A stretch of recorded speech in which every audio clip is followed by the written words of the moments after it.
maswali tafadhali yawe ni maswali ya kiufundi kwa kocha Nabi wa Young Africans ambao ndio tunaanza nao katika mikutano hii ya kiufundi. Kocha, karibu kwenye mkutano huu wa kiufundi kuelekea mchezo wa ngao ya jamii kesho dhidi ya Simba Sports Club. Maandalizi yenu kiufundi ya kidogo mpaka sasa.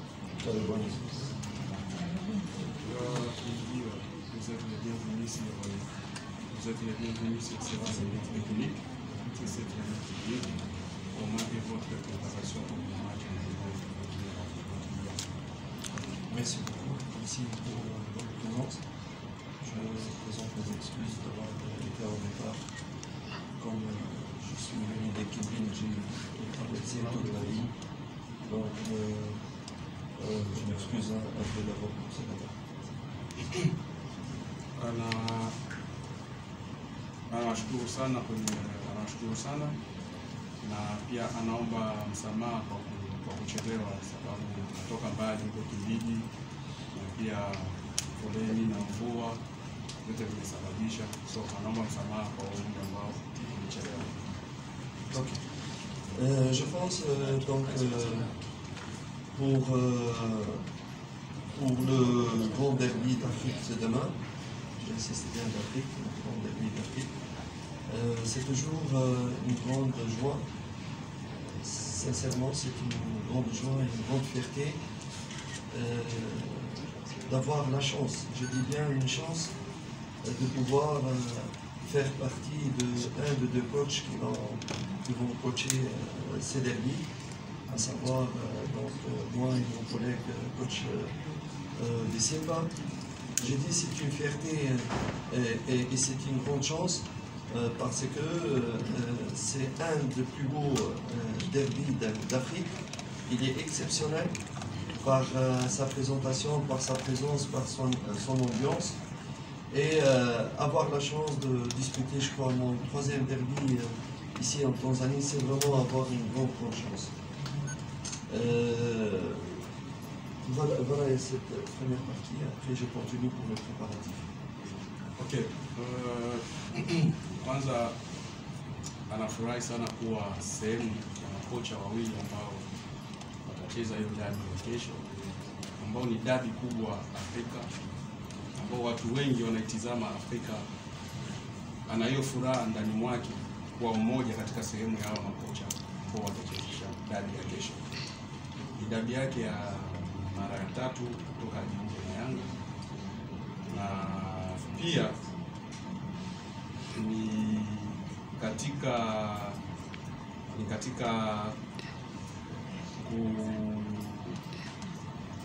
ni dabi ambayo katika watu wengi wanaitizama, Afrika nzima wanaitizama hiyo dabi, so furaha ambao wanayo kuzungumzia dabi ya kesho.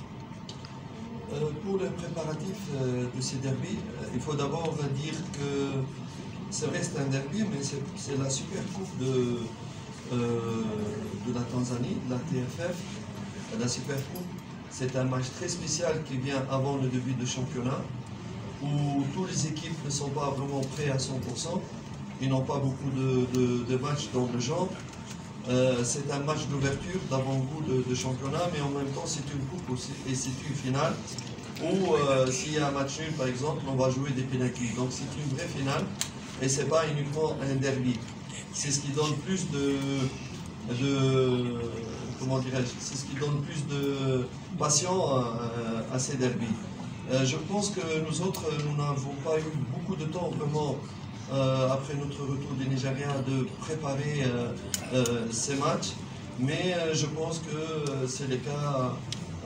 Je pense que sur plusieurs plans, il y a depuis notre arrivée, il y a une concentration, il y a une volonté de ma part et de la part de mes joueurs de faire oublier la sortie africaine de Young Africans et de faire le maximum pour pouvoir offrir une victoire à nos fans et à nos supporters. Mechi ya kesho kama dabi sio tu sababu ni dabi, lakini pia ni ngao la hisani, na ngao ya hisani ni kombe hivyo hivyo, sababu ni fainali, lazima atapatikana mshindi. Ingawa mechi itaenda draw, lazima iende kwenye matuta. Sio dabi tu ya kawaida, lakini pia ni fainali sababu ni kombe la dunia. Katika maandalizi wamejiandaa vizuri. Kusahau kwanza hiyo swala ya kutolewa kwenye Champions League, kutoka timu irudi kutoka Nigeria, inajipanga kisawasawa, sababu hii mechi ndio mechi ambayo itaandaa ligi, na timu zote mbili ni katika mechi za mwanzo ambazo bado timu zinakuwa hazijacheza. So hii hapa ni kama mechi ya ufunguzi, so inafungua sababu ya ligi, na pia wachezaji watakuwa labda wachezaji walikuwa hawajacheza sana, hawana game fitness kutokana na jinsi ya kulikuwa likizo na pre-season, lakini ni mechi ambayo watu wengi wanasubiria, na hata wachezaji na benchi la ufundi wote wako tayari kwa kupambana kwenye mechi ya dabi. Maswali kwa coach kama yapo?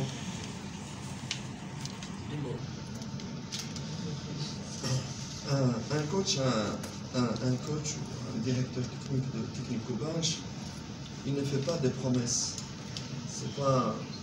Il ne donne pas de promesses parce que là, on règle normal. On ne sait pas ce qui peut toujours arriver. Un Technico-Bench, un entraîneur professionnel, il travaille, il planifie, il développe son équipe, il coach des matchs, il fait tout pour faire gagner son équipe, son match, mais il ne donne jamais de promesses. Il peut faire des stratégies, des plans, des stratégies à court terme, des stratégies à long terme, mais il ne promet pas. Tout le monde peut promettre. Un vrai entraîneur, coach professionnel, il travaille d'une façon scientifique, il essaye de résoudre le problème que son équipe a eu, mais il ne fait jamais de promesses. Parce que n'importe quelle personne, même ma femme, elle peut faire des promesses. Il faut travailler. Je pense que, si je peux dire que nous avons vraiment une grande envie de se battre, se donner à fond pour gagner ce match, tout simplement parce que nous revenons d'un grand échec qui nous a fait très mal, nous autres Technico-Bench, comité, fans, nous a fait très mal. Et on doit tout faire, nous autres, pour pouvoir faire oublier cet échec et offrir une victoire. Mais promettre, on ne promet pas. On travaille et on se bat, mais on ne promet pas.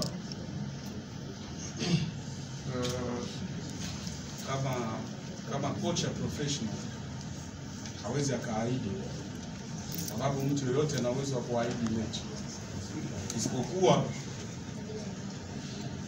kocha huwa anafanya kazi na benchi lake la ufundi kuhakikisha timu inapata matokeo mazuri. Timu imetoka kutolewa kwenye Champions League huko Nigeria, so lazima timu ishinde mechi ya kesho ili kuwapa mashabiki, uongozi na kamati nzima furaha. Kuahidi, mtu yeyote anaweza kaahidi, lakini sio ndio matokeo. Kama coach ni kufundisha, kuwaelekeza wachezaji wake jinsi ya kucheza na kuwapa technicals ambazo zinaweza zikatumia kupata ushindi. So kwa kuahidi matokeo, hawezi kaahidi matokeo, lakini anachokijua kama lazima kushinda, sababu timu tayari imeshatolewa Champions League, lazima huku timu ifanye vizuri. Comment vous dites sur ça? C'est quoi sa question? Il y aura une nouvelle, il y aura des nouveaux figures dans l'équipe qui avait joué au Nigeria. Par rapport à ce qu'ils ont joué. Oui, par rapport à ce qu'ils ont joué au Nigeria. Je pense que par rapport à Moustapha Yassine et Balaba, ils sont pas vraiment prêts du tout pour jouer au football. D'accord. Balam, Mostafa Yassine a été blessé 6 mois qui est blessé. Et il commence seulement, il n'est même pas rentré au groupe parce que sa blessure elle était très très grave. Et Dieu merci, je félicite le staff technique, Mr. Youssef Ahmad. En presque 5 semaines, il l'a rétabli alors que l'année passée, pendant 5 mois, il n'était encore aucun avancement dans sa blessure. Ça, c'est par rapport à Yassine. Mais ce n'est pas parce qu'il est rétabli qu'il va rentrer à jouer. Vous devez comprendre et suivre un peu. Et dans le football, on est rétabli, oui, mais il nous faut une très très longue période de préparation individuelle après une préparation dans le groupe pour pouvoir espérer un jour jouer. Donc on ne peut pas un joueur qui était à l'arrêt 6 mois, même s'il est guéri, on va l'appeler pour rentrer dans le groupe pour jouer au ballon en foot. Non, il a tout un programme pour se rétablir et tout un programme pour se préparer sur le plan physique. Par rapport à Balama n'est pas encore rétabli. Sa blessure elle est plus compliquée, elle demande beaucoup plus d'efforts et de matériel et il n'est pas rétabli Balama. Voilà. Mais par rapport aux autres joueurs, qui n'ont pas joué au Nigeria, je pense qu'il y a des joueurs qui vont rentrer progressivement dans l'équipe. Vous savez maintenant la concurrence, elle est très très rude, très très difficile. Nous avons 28 joueurs. On avait Balama, il y a 7 joueurs. Nous avons 10 joueurs étrangers. Et je viens d'apprendre hier, je ne sais pas comment les règlements, c'est new règlement, TFF for outside players. Je viens d'apprendre qu'on peut faire jouer que 8 joueurs, alors que nous avons 10. C'est aussi un nouveau casse-tête pour les autres. Donc, ce n'est pas facile, mais je pense que les joueurs qui vont jouer, ils vont donner le plus. Je pense aussi qu'il faut donner le temps à tous ces joueurs, à toute cette équipe pour avoir une cohésion. Vous savez, dans le football, Mr. Journalist, sorry. En football, pour qu'il y ait de la cohésion, il faut que le joueur se fait comprendre et que le joueur comprend ses partenaires. Se faire comprendre dans le jeu, ça demande un peu de temps et ça demande un peu de matchs ensemble, de plusieurs entraînements. Mais une fois ils se sont entendus, il y a eu cette cohésion et on a atteint les niveaux physiques qu'on avait besoin, je pense que Yang elle sera partie, il n'y aura personne qui pourra l'arrêter. Kuhusu swala ya wachezaji ambao walikuwa majeruhi, anaanza na Yassine. Yassine amekaa kama miezi 6 nje ya uwanja. So mwaka jana kaumia mwaka jana, lakini mwaka jana kaanza kutibiwa, lakini bado alikuwa vizuri. Mwaka huu kuna daktari ambaye kaja anaitwa Yusuf, amesaidia sana kuhusu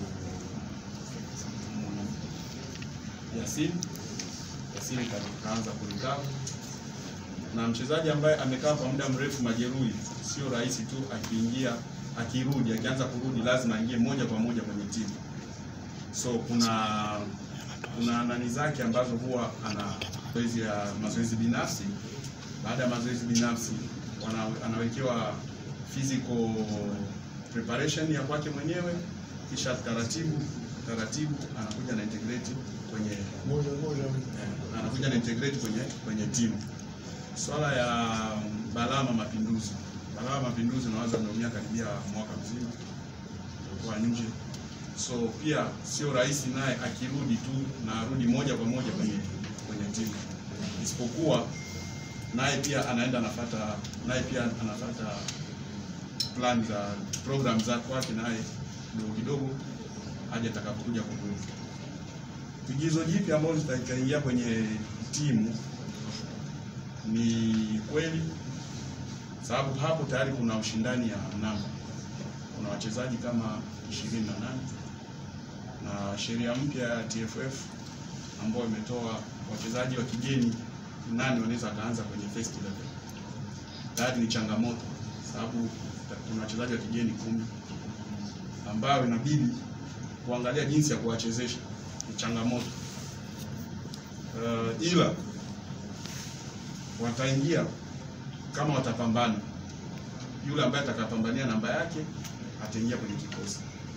Kingine, kikosi huwa ni wachezaji ambao hawajakaa muda mrefu, so inabidi kwanza kuwe na ile combination between them, baina yao wajuane kwanza uchezaji mazoezini, kila mtu ajue mwenzie anapocheza, ili watakapokuja kukaa vizuri kufuatana na program na technical za mwalimu na benchi nzima la ufundi, Yanga itakuja kuwa na kikosi kizuri ambacho itakuja kuwa tishio pale tutakapokuwa muunganiko katika wageni na wachezaji ambao walikutana. Si, donc, avec une fois on a atteint ce niveau-là physique et cette cohésion, il n'y aura personne qui ne pourra nous arrêter avec les Yanga cette année et les années qui vont arriver, ici ou bien en Afrique. Ça, je pourrais le promettre. Pourquoi je pourrais le promettre? Parce que ce n'est pas un résultat d'un match. Ça sera le résultat d'un travail, des sacrifices financiers de la part de Mr. Ghalib, de la part de GSM, de la part du comité, des joueurs internationaux de valeur qu'on a recrutés avec beaucoup d'intelligence par rapport au poste qu'on avait besoin. Quand on aura le temps de travailler, il n'y a personne. Dommage. Je regrette vraiment qu'on n'a pas pu, qu'on a eu ces problèmes à la préparation, sinon on ne sera jamais d'avis en dehors de la Côte d'Afrique. Mais promettre une équipe, promettre une grande équipe ici en Tanzanie, une grande équipe en Afrique, que ce soit moi, à l'avenir ou quelqu'un d'autre, ça je promets à tout le fans, vous allez être fiers. C'est vrai. I'm sure. We accept. All the fans now is not happy. It's not happy. I know, I accept it. We regret this. But me, I know what I have in my team, which quality we have in my team, which players' quality I have in my team. I know in the future, me or another one, no problem. But the important, the first is Yanga. It's not the person, it's not the coaches. The first is Yanga. I'm sure, 200%. Yanga, we will have a big team in Tanzania, in Africa. Why? It's not only emotional tak. No. Talk. It's reality. I'm very realist coach. I'm in my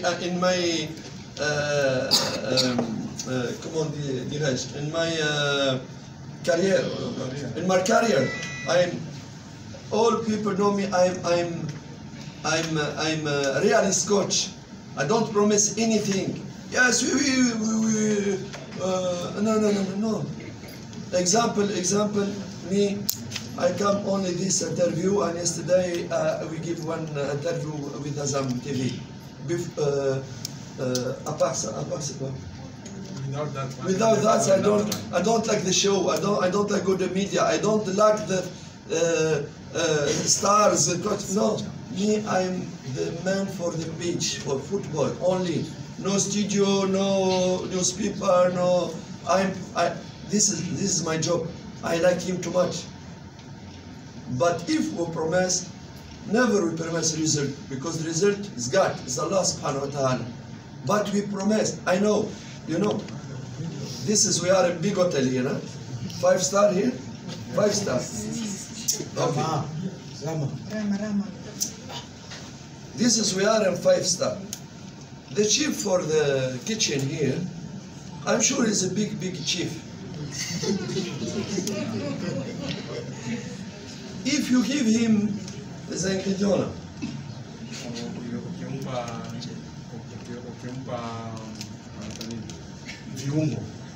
Et c'est faire la différence. Quels sont les ingrédients qu'il pourrait faire des plats pour les invités haut de gamme.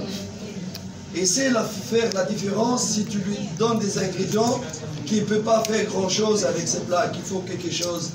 Moi, c'est exactement, je vois ce que j'ai comme ingrédients dans mes joueurs. Voyez-vous? Et j'essaie avec ces ingrédients-là, Yanga va vraiment, really. It's not for me, please stay, we have a big player, we have a big team, please stay, give me time for, no. الرزق على الله سبحانه وتعالى. I'm very happy for fans, Yanga fans. I'm very happy for him. Wallahi, you know what?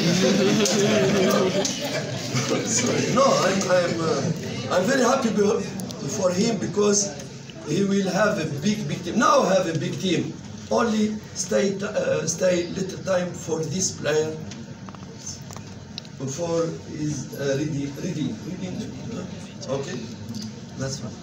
You understand me? Why kitchen, why chief, why anything? Mama is understand. No. Nasemaje kwa kuhusu ina maana kwa mfano kama hapo hotelini sawa kuna chief cooker. Sawa, si hotel ya 5 star. So kuna chief cooker. Yule chief cooker ndo anajua viungo ambavyo yeye anaweza kutumia kwa mfano kama kutakuwa kuna chakula labda cha watu 100, anajua viungo gani anaweza kutumia ili chakula kile cha watu 100 kiwe na ladha fulani, vitu kama na hivyo. Kama kuna chakula cha mtu mmoja, anajua viungo gani anaweza kutumia kwenye chakula cha mtu mmoja. Ndio kama yeye anajua aina ya wachezaji wake ambao anao watakuwaje watakuwaje huko mbeleni, labda baada ya miezi 2-3. Sababu kasema timu itakapopata muunganiko, sawa? Timu itakapopata muunganiko, wallahi tena, sawa? Timu Yanga itakuwa tishio kwa Tanzania na kwa Afrika pale watakapopata muunganiko kutokana na aina ya wachezaji ambao anao na wachezaji ambao wamesajiliwa. Hawajasajiliwa tu kwa bahati mbaya, wamesajiliwa kwa umakini zaidi, sababu walichunguzwa kwenye kamati ya usajili boss DSM na kamati nzima ya Yanga, Profesa Msola.